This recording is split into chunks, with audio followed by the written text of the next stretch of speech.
आज की कहानी भी ऐसी ही है, एक आम इंसान की जो मौत के बाद बन गया भूतिया चाउमीन वाला। एक समय की बात है, रामू नाम का एक आदमी शहर में नया नया रहने आया था। गांव का सीधा साधा लड़का जो बड़े सपनों के साथ शहर आया था। दिल में उम्मीद थी कि यहाँ मेहनत करके कुछ नया करेगा, एक पहचान बनाएगा। उसने एक घर में किराए का कमरा ले लिया था, पर उसके पास अभी भी कोई काम नहीं था। वो काफ़ी दिनों से कोई नौकरी ढूंढ रहा था, पर उसे कहीं भी कोई काम पर नहीं रख रहा था। उसे समझ नहीं आ रहा था कि आखिर वो करे तो क्या करे। उसे कुछ दिन सोचने में ही निकल जाते हैं। उसके लाए पैसे भी धीरे धीरे खत्म होने लगते हैं। अब तो मेरे पास थोड़े से ही पैसे बचे, कोई भी काम नहीं मिल रहा है। हे भगवान, अब आप ही मेरी कुछ मदद करो। ये कहकर वो उस रात आराम से सो जाता है। अगले दिन रामू दोपहर तक सोता रहता है। जब रामू उठता है तो दरवाजे पर कोई बेल बजाता है। रामू उठकर दरवाज़ा खोलता है तो उसके सामने मकान मालिक की बेटी खड़ी होती है। अरे रिया, तुम यहाँ क्या कर रही हो? अंकल, आज मेरा जन्मदिन है तो मैं आपके लिए कुछ खाने के लिए लेकर आई हूँ। अरे जन्मदिन बहुत बहुत मुबारक हो तुमको। थैंक यू अंकल, चलिए मैं चलती हूँ। रामू खाने की थैली खोलता है तो उसमें पेस्ट्री और चाउमीन होती है। रामू वैसे ही बड़ा भूखा होता है। वो फटाफट प्लेट में चाउमीन निकाल कर खाता है। चाउमीन खाते खाते रामू के दिमाग में आइडिया आता है। अरे क्यों ना मैं ये चाउमीन बेचना ही शुरू कर दूं? इसमें तो कुछ ज्यादा लागत भी नहीं है, बस चाउमीन और थोड़े बहुत मसाले। इसमें तो बड़ी ही कमाई भी होगी और बनाने में भी आसान है। ये तो बहुत ही बढ़िया आइडिया है। कल मैं जाकर सब सामान का इंतजाम कर लेता हूँ और परसों तक अपनी चाउमीन का ठेला तैयार। बस रामू फिर बिल्कुल ऐसा ही करता है।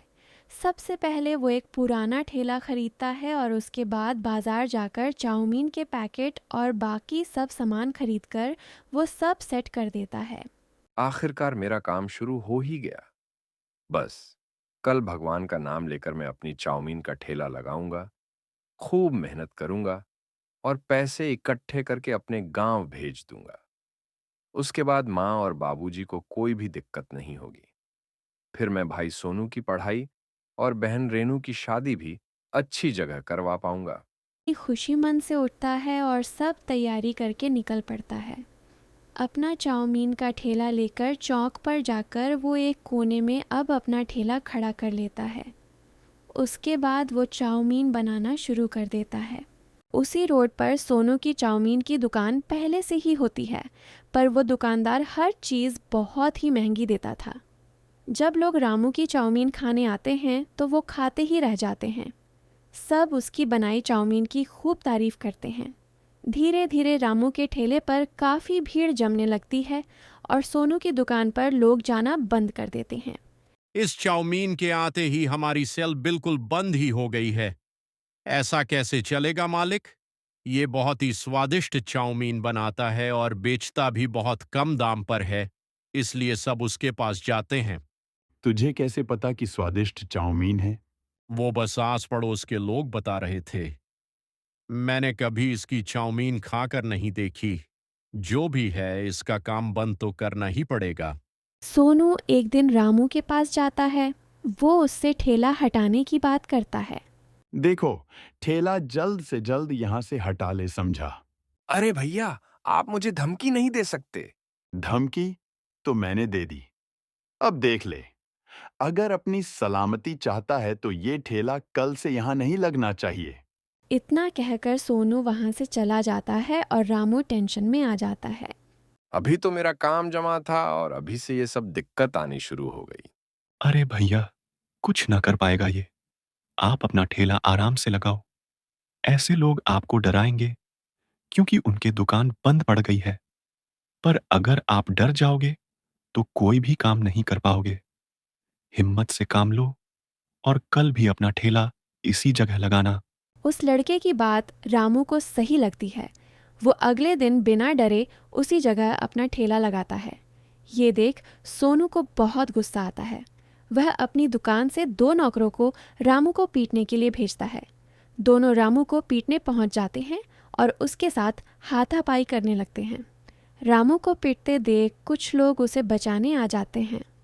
उस दिन सोनू बच जाता है, पर अब सोनू कुछ नए तरकीब निकालता है। वो पुलिस वाले को कुछ पैसे देता है और उनसे रामू का ठेला हटवाने को बोलता है। एक पुलिस वाला रामू के ठेले के पास पहुंच जाता है और उससे गुस्से से बोलता है, हाँ भाई, बहुत हिम्मत आ गया तुझ में। किसने परमिशन दी तुझे ठेला लगाने की? लाइसेंस कहाँ है तेरा? परमिशन, लाइसेंस, इनमें से तो कुछ भी नहीं है मेरे पास सर। ओ, ऐसा तो फिर चल अभी थाने। हवलदार, अरे इसका ठेला उठाकर फेंको यहां से। साहब ऐसा मत करो, ये मेरी रोजी रोटी है। मुझे गांव पैसे भेजने हैं, बहन की शादी है। बहुत सुनी है ऐसी कहानियां। मैंने कहा चल ले चल, थाने बंद कर इसे। पुलिस वाले रामू को थाने में ले जाकर खूब पिटाई करते हैं। पूरी रात पिटने के बाद वो अगले दिन उसे छोड़ देते हैं। रामू बेचारा इतना पिटने के बाद भी सीधा अपने ठेले के पास पहुंचता है। रामू का ठेला बिल्कुल टूटी फूटी हालत में होता है। मेरा ठेला, मेरा सब बर्बाद कर दिया। क्या गलती थी मेरी? ऐसे तो हम गरीब लोग कभी भी काम नहीं कर सकते। रामू रो रहा होता है कि तभी उसकी नज़र सोनू पर जाती है, जो बड़ा खुश दिख रहा होता है। रामू समझ जाता है कि ये सब सोनू का ही किया धरा है। मैं सब समझ गया हूं कि ये सब तुमने ही किया है। आज तुम मुझ पर हंस रहे हो ना? भगवान सब देख रहे हैं। हाँ, तो देखने दे भगवान को भी। हमने कौन सा उन्हें रोका है? रामू रोता हुआ घर चला जाता है और घर जाकर उसके सर में बहुत दर्द होने लगता है। उसके सर का दर्द इतना बढ़ जाता है कि उसे डॉक्टर के पास जाना पड़ता है। डॉक्टर उसे कुछ टेस्ट करने को बोलते हैं, तो पता चलता है कि उसके दिमाग में चोट लग गई है और वो कुछ दिन ही जी पाएगा। रामू बहुत रोता है। रामू बेचारा अब काम नहीं कर पाता। उसकी बहन की शादी तय हो चुकी होती है। उसे हर हाल में गांव में पैसे भेजने होते हैं। रामू अपनी चोट की बात भी घर नहीं बता सका था और वो बेचारा अकेले ही घुटता रहता है। कुछ दिन में रामू की मौत हो जाती है और वो मरने के बाद एक भूत बन जाता है। रेणु की शादी के लिए पैसे तो मैं जोड़ कर ही रहूंगा। मरने के बाद ही सही, मैं अपना फर्ज निभाऊंगा और इस सोनू से भी अपनी मौत का बदला लूंगा। आज इसकी वजह से मेरी जान चली गई और इसकी वजह से मेरे माँ बाप जिंदगी भर अकेले रहेंगे। उनका बस मैं ही एक सहारा था, जो कि इस सोनू की वजह से छिन गया। अगले दिन भूत रामू के भेष में अपना ठेला लेकर निकलता है और वहीं उसी जगह जाकर चाउमीन बनाने लगता है। उसके पास हमेशा की तरह भीड़ जमा हो जाती है। रामू के हाथ मशीन की तरह काम कर रहे होते हैं। ये देखकर सोनू को बड़ा गुस्सा आता है। शाम को अकेले में वो रामू के पास अपने एक नौकर को भेजता है और खुद घर चला जाता है। तुझ में इतनी हिम्मत कहाँ से आ गई? और तेरी चोट इतनी जल्दी कैसे ठीक हो गई? इतना पिटवाया था मालिक ने तुझे। इतना कहते ही राजू भूत में बदल जाता है। भूत भूत! अब बोल क्या बोल रहा था? ले पकड़ मेरा गला। चल, जैसे उस दिन तूने मेरे सर पर मारा था वैसे आज भी मारकर दिखा।